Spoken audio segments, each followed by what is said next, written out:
Good morning, everyone. It's a wet June day today. It's a perfect day for cabinet making, to be inside. So yeah, I'm going to show you how we're going to start building all the doors today, okay? So they're a very traditional looking door. I'll show you one in a minute. But first off, I'll show you where we're at around here. So as you can see, all of the cabinets are finished. Face frames on them. Some of them are clamped together to see what orientation they're going to be in when they're in the kitchen. This is basically what they're going to look like in the kitchen. Obviously, this part here, that's the upper, this is the lower. There's going to be 18 inches between them. This is the counter here, right? So the stove goes in that hole right there in that vacancy. The stove goes there. Here's the dishwasher right here. Sink is going to go in here. It's a great big farmhouse sink. So yeah, so another upper there. So now, we're going to walk over into the shop here. So if you look here, I've got a bunch of wood, and they've got one little hole in the end of them. I'm going to show you how I did that in a minute. They're a square hole, actually. Bunch of wood there. They're all exactly the same size. And then I've got a bunch over here also. They're all exactly the same size. They're not the same length, but they're the same dimensions. So if we come over to the blackboard here, or whiteboard, I'm dating myself. I'm an old fart. So you can see there, I've got a beautiful cabinet door that I've built.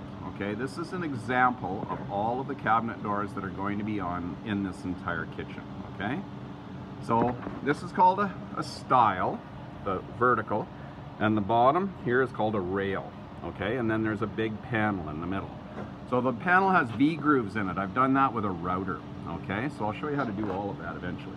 But right off the bat, let's take a look at what we're doing here. So you can see on the left there, I've got a picture of the cabinet door that I've drew in 3D. And it says on the top, it's 296 wide and it's 775 high. This is all in millimeters. When I get down to doing very intricate work, I go into metric because it's way more precise. Okay, so it says on the bottom there, door stiles and rails are 45 millimeters wide by 18 millimeters thick. So now, if you look here, got a circle around that corner there. It says A. Then I go over here and it says A exploded view. So what I've done is I've taken that view and I've exploded it. And it shows you what it looks like inside. So all of these doors are going to be a mortise and tenon joint. So if you look there, you can see the left, it says tenon, and on the right, it says mortise. So it's a big tooth, square tooth or rectangular tooth, for lack of a better word, that goes into a square or rectangular hole. And we glue that, and it's super, super strong. This is a very traditional, old school way of building cabinet doors. This is the way that they were done years and years and years ago. They don't do it this way now. They do it a very different way, and they're not as strong. And you know me, I'm old school. So I'm going to show you how to build these doors, but I just wanted to show you what's coming up.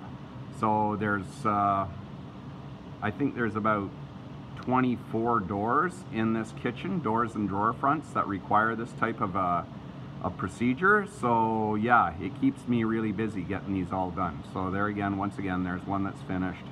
There is the construction of it, and then I'm going to show you how to do all of this, okay?